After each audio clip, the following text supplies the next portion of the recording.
Alam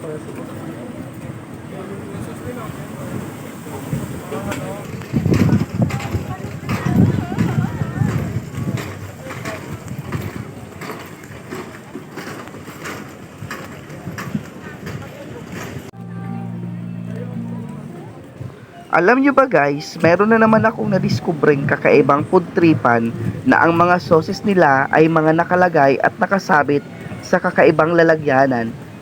Andito nga pala ako sa Seaside MOA para puntahan itong hanging sauces. Naglalakad nga pala ako dyan para hanapin ang kakaibang street foods at nahanap ko nga ang kanilang store. Ang pangalan nga dito ay ang Sam's. Marami nga pala sila ditong siniserve na street foods gaya ng special foods, boom sarap, lobster, crab loaf, sinangong fish ball, at fish cake at shark fins dumpling. At syempre hindi mawawala pa ang pangmasang street foods tulad ng siomai, kikiam, fishball, kwek-kwek at squid balls. Lahat ng ito ay umaabot lamang sa halagang 30 pesos per stick. At nagsiserve din nga pala sila dito ng bilao ng street foods. Ang bestseller nga pala dito nilang bilao ay ang Pinoy Faves Bilao, worth of 399 pesos lamang.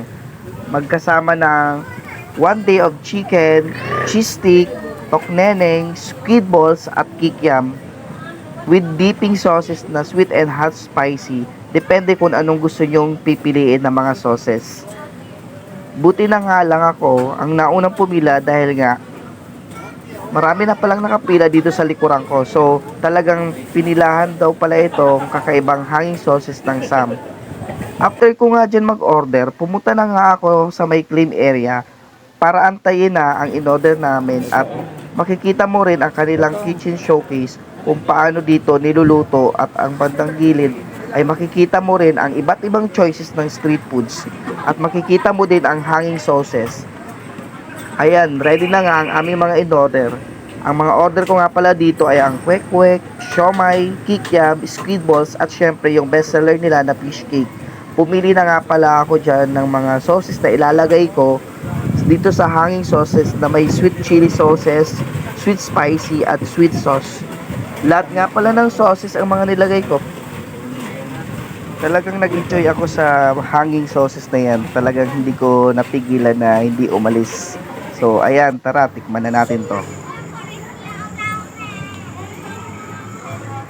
Yung lasa nga pala ng mga in-order namin dito na street foods ay same lang naman ng mga lasa na nabibili natin sa mga ordinaryong street foods.